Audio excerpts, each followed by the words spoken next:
Your home is supposed to be your sanctuary, a place where you can be safe from all the dangers of the outside world. But if you suffer from chronic fatigue, headaches, or difficulty breathing, you just may be living inside the enemy. Ready? 1, 2, 3. David and Kelly Ford and their twin sons, Jack and Max, have lived in this Southern California home for nearly 2 years. Whoa! But now they're starting to wonder, could their house be making them sick? I've thought about whether or not my home was healthy because I've had asthma for a long time, and if I walk in the house, my asthma almost always gets worse. The boys haven't officially been diagnosed with asthma, but in the past they've had the RSV virus, which they're more susceptible for getting bronchial infections. In fact, most of what's in our homes, from carpets to cleaning products, contains toxic chemicals that can affect our health. When I think about toxins in the home, I think about the Aaron Brockovich movie. This hexavalent chromium, oh, it's poisonous. Yeah. To find out just how healthy or unhealthy the Ford's house is, we called in the experts, the founders of GreenNest.com, Lisa and Ron Barris, who educate consumers about dangerous toxins in the home, and Larry Gust, an environmental inspector. First, the most dangerous room in the house for David. A double bed about this size can actually hold up to 2 million dust mites. So this bed really should have a barrier cover, especially for Dave with his asthma. And since this house is 40 years old, a lead test was done. Next, the water quality. You have to keep in mind, and whatever's in the water is going in your body as well. So what's in the Ford's water? 65% of homes have gas leaks, and this home is no different. Environmental inspector Larry Gust then checked the house for water leaks and mold. He then tested for something you've probably never heard of, the body voltage, or the amount of electricity on the children when they're sleeping. And we see all kinds of issues associated with this body voltage. Bedwetting in children, poor sleep patterns, waking up a lot, not feeling rested. We're actually seeing 1 volt AC on the child's body. The best level for health would be less than 0.02 volts. No one can say for sure if this house is affecting the Ford's health, but what is certain, they would like to breathe a little easier.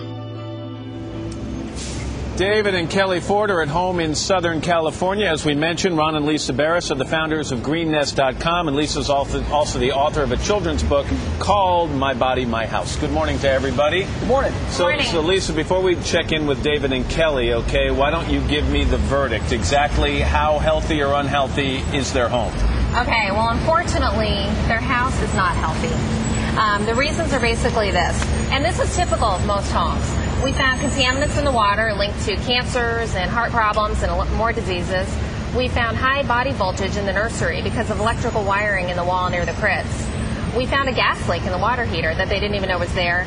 And most importantly, we found poor indoor air quality from mold that was found in the carpet, as well as a very serious dust mite problem that they didn't know they had in the carpet. Is their home unhealthy as in run for your lives, move to another place unhealthy, or is their home unhealthy as in make some changes? It's unhealthy as in make some changes. And that's what we're here to say is that most people have contaminants in their home, and you can do something about it. All right, David and Kelly, are you surprised by this news? I am scared and surprised. I'm a little bit surprised. I didn't know what to expect, though. We mentioned that we can't say for certain that what's going on in your home is responsible for some of the health issues that you and your family seem to have been experiencing, but are you prepared now to, A, either leave that home or make these serious changes that we're talking about? Probably make some changes. Definitely make changes.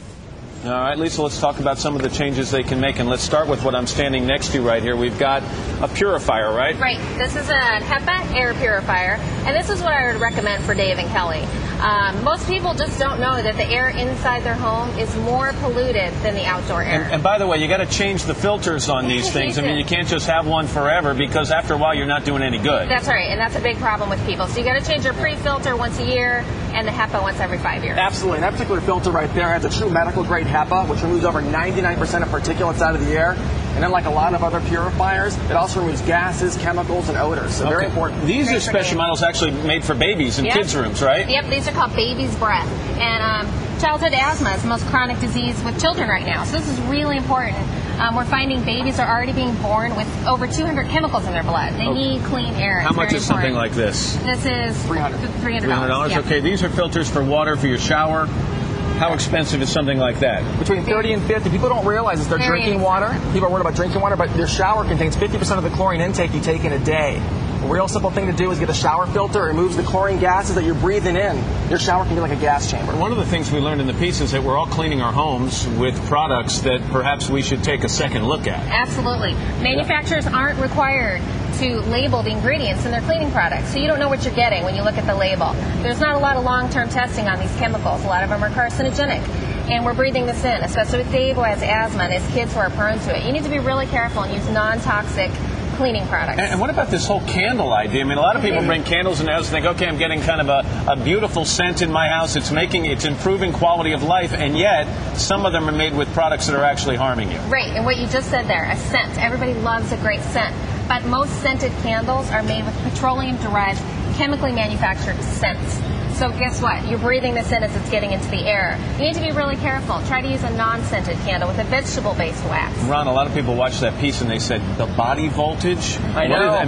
It's dangerous. We're 100 million times more exposed to electromagnetic radiation than our grandparents were. You have the microwaves and you have everything else going on with the laptops and the wireless. So you really have to be careful. It can actually break down your immune system. And someone like Dave and the family who have problems with asthma and things too are even more susceptible because now But what can you do about that? I mean, if your house is already wired, you got to sleep in your house. Right. What's the solution for that? Well, there's a variety of solutions, but the basic solution is just to avoid it. And it's hard to do in today's day and age. As we showed in the thing, you can actually turn off certain circuit breakers. If you know you have a high voltage coming from an area near a baby's crib, you can actually turn the circuit breakers off when you go to sleep at night. And there's actually devices that you can get for that. All right, and there's other information having to do with carpets, how often you should clean them, what new carpets can present in terms of dangers in the house. So a lot of information. David and Kelly, before I go away, are you going to sleep more sound tonight or less sound? I think more sound because we'll probably start implementing some of Lisa and Ron's advice. Yeah, definitely. All right, well, good luck to you. Let us know if you make those changes. We hope you guys feel well and sleep sound. And Lisa and Ron, thank you very much for being here. We appreciate it. It's nice to see you guys.